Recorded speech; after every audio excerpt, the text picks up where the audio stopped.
বাংলাদেশ ছাত্রলীগ ইতিবাচক উপায়ে সমস্যার সমাধানের রাজনীতি করে, যে কারণে কিন্তু আমরা কোটা সংস্কারের বিষয়ে আমরা যৌক্তিক সমাধানের জন্য সংশ্লিষ্ট সকল পক্ষের কথা বলেছি।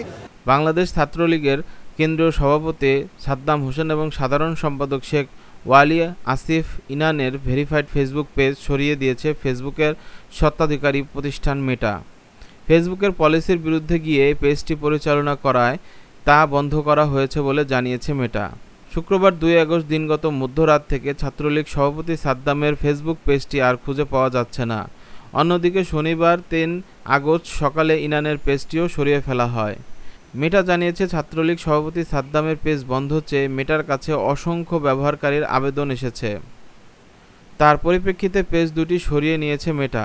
পরে পেজ দুটি সরানোর ব্যাপারে আবেদনকারীদের ফিরতি ইমেইলের বার্তা পাঠিয়েছে।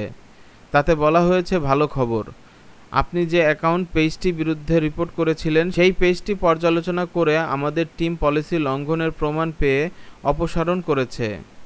খোঁজ নিয়ে জানা গেছে, সাইবার ৭১ নামের একটি সাইবার গ্রুপের আবেদনের ছাত্রলীগ সভাপতির ৬,২৯,০০০ অনুসারীর পেজটি সরিয়ে দিয়েছে মেটা। সাইবার ৭১ তাদের ফেসবুক পেজ সহ সাইবার ফোর্স নামে আরও একটি ফেসবুক পেজে বিষয়টি নিশ্চিত করা হয়েছে।